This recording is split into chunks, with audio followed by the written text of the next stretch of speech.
जय हिंद बच्चों। Class 10th में मैथमेटिक्स में हमारा जो चैप्टर चल रहा है वो है द्विघात समीकरण और उसकी प्रश्नावली 4.4 का क्वेश्चन नंबर 4 आपके सामने है। क्या निम्न स्थिति संभव है?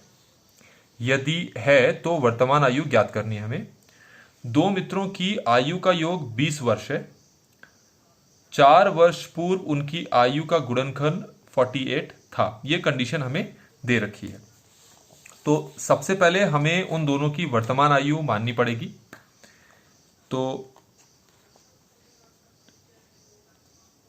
हम लिखेंगे दो मित्रों की वर्तमान आयु है x और y। ये हमने मान लिया।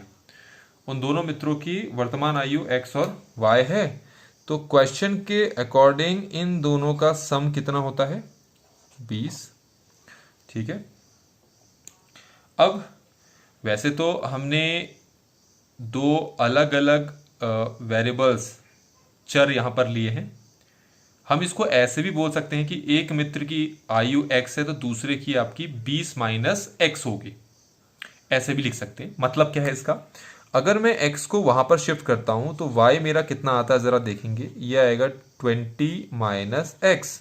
तो ये चीज आप हमेशा ध्यान रखें कि अगर दो मित्रों की आयु का योग अगर कुछ दे रखा है तो एक की आपने x मानी है तो दूसरे की 20 माइनस x होगी। तो देखो, एक की आपने x मानी है, दूसरे की y मानी थी ना, तो y हमारे पास कितना आ गया? 20 माइनस x। आगे क्या कहा है कि 4 वर्ष पूर्व। ठीक है, ये 4 वर्ष पूर्व है यहां। ठीक है, ये नहीं है। 4 वर्ष पूर्व उनकी आयु का गुणनखंड 48 था। तो पहले हमें यह देखना है कि 4 वर्ष पूर्व उनकी आयु रही कितनी थी। ठीक है, तो 4 वर्ष पूर्व उनकी आयु थी, क्या थी? जिसकी आपने x लिए थी आयु, उसकी हो जाएगी x माइनस 4, और जिसकी आपने कंसिडर की थी y, उसकी हो जाएगी y माइनस 4। अब कहा है कि 4 वर्ष पूर्व उनकी जो आयु रही थी, जो कि मैंने आपके सामने लिख दिया है, इनका गुणनखंड 48 दे रखा है। मतलब आप इन दोनों को मल्टीप्लाई करो, x माइनस 4 को मल्टीप्लाई करो y माइनस 4। यह मतलब है दोनों की आयु का गुणनखंड 4 वर्ष पूर्व कितना है? 48। ये आपको क्वेश्चन में कहा है। अब क्या करना है? y का मान जो ऊपर आपने निकाला है 20 माइनस एक्स, उसको इस y की जगह यहां पर रखना है। तो आपके पास आएगा x माइनस 4, इसकी जगह रखूंगा मैं 20 माइनस एक्स और साथ में माइनस 4 इक्वल टू 48। अब इसको आगे सॉल्व करेंगे। x माइनस 4 ऐसे ही रहेगा और 20 माइनस 4 कितना हो जाएगा? 16 माइनस एक्स, साथ में इक्वल टू 48। अब हम इसको हल करते हैं, थोड़ा सिंप्लीफाई करते हैं। x को 16 से मल्टीप्लाई करो तो ये आ जाएगा आपका 16x। इस x को माइनस x से करोगे तो आएगा माइनस एक्स स्क्वायर। माइनस 4 को 16 से करोगे तो आएगा माइनस 64। माइनस 4 को माइनस एक्स से करोगे तो माइनस माइनस हो जाएगा प्लस। 4 को मल्टीप्लाई किया x से तो 4x आ गया इक्वल टू 48। अब ये आपको 16x दिख रहा होगा, ये 4x दिख रहा होगा, तो 16x प्लस 4x कितना हो गया? 20x। माइनस एक्स स्क्वायर मैंने ऐसे ही कॉपी कर दिया, माइनस 64 भी ऐसे ही कॉपी कर दिया, और 48 को अगर यहां लाओगे तो माइनस 48 इक्वल टू 0। अब सबसे पहले मैं माइनस एक्स स्क्वायर को लिखता हूं यहां पर, फिर प्लस 20 को लिखता हूं। ऐसा लिखने का कारण यह है कि मैं a x square plus b x plus c का रूप में इनको दिखाना चाह रहा हूं। और माइनस 64 माइनस 48 ये हो गया 112 इक्वल टू 0। एक्स स्क्वायर के आगे माइनस है, देखा यहां पर एक्स रह गया है एक्स। अब ये आपके पास एक द्विघात समीकरण वैसे तो बनकर ये तैयार हो गया। हमेशा याद रखें, जब भी एक्स स्क्वायर के आगे माइनस हो, उस माइनस को हटा लिया करें। ठीक है, वैसे ऐसा जरूरी नहीं है आंसर हर रूप में आ जाता है, थोड़ा सा हमारे पास और ज़्यादा सिंप्लीफाई हो जाता है। अगर मैं इन सबको माइनस से मल्टीप्लाई कर दूं, करना है तो उससे सबको करना पड़ेगा, तो यहाँ से माइनस हट जाएगा, यहाँ प्लस है तो माइनस लग जाएगा, यहाँ माइनस है तो प्लस हो जाएगा, इक्वल टू 0। अब इसके बाद हमें क्या करना है, ये हमारे पास द्विघात समीकरण बनकर तैयार हो गया। अब क्वेश्चन अगर देखोगे तो क्वेश्चन में आपको साफ साफ कहा है कि क्या ऐसी स्थिति संभव है। तो ऐसी स्थिति संभव है, जब क्वेश्चन में ये पूछा गया है तो हमें क्या करना है, हमारे पास जो द्विघात समीकरण आया है क्या उससे मूल आप ज्ञात कर सकोगे, ये मतलब है ऐसी स्थिति संभव है से।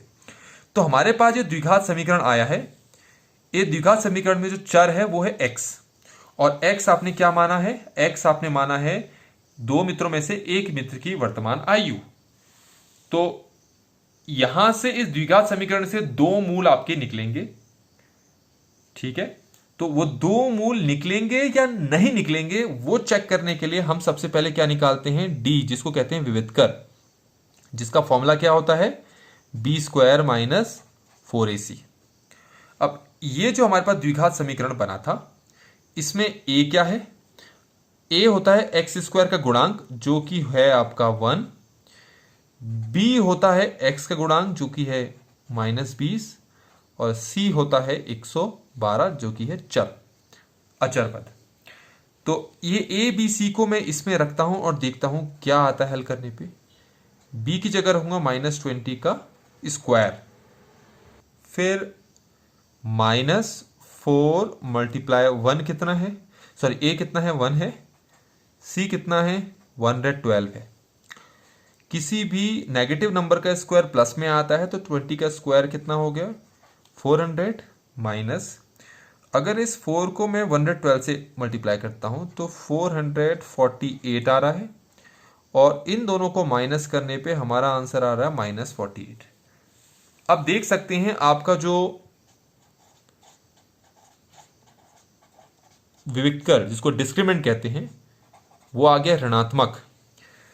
डिस्क्रिमेंट या विविक्तर आपका ऋणात्मक क्या आपको बताता है, विविक्तर जब भी आपका ऋणात्मक आता है तो इसका मतलब होता है कि जो आपके पास द्विघात समीकरण है, कहाँ है ये, इससे कभी भी वो जो दो मूल होंगे वो नहीं निकलेंगे। मतलब इससे जो दो मूल मिलने थे वो दोनों मूल आपके वास्तविक नहीं है, मतलब वो दोनों मूल आप निकाल ही नहीं सकते हो। मतलब कि क्वेश्चन में जो ये स्थिति आपको दे रखी थी, कौन सी स्थिति, ये दे रखी थी दोनों दोस्तों के आयु का जोड़ 20 और 4 वर्ष पहले उनकी आयु का गुणनखंड 48, ऐसी स्थिति पॉसिबल नहीं थी। ये हमें किससे पता लगा, हमें पता लगा डिस्क्रिमेंट या विविक्तर से।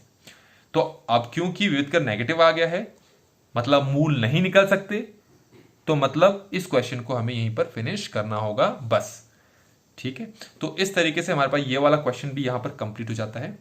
वीडियो बच्चों आपको अच्छी लगी हो तो लाइक करें, चैनल को सब्सक्राइब जरूर करें, और वीडियो को अपने दोस्तों के साथ शेयर जरूर करें। थैंक यू सो मच, जय हिंद।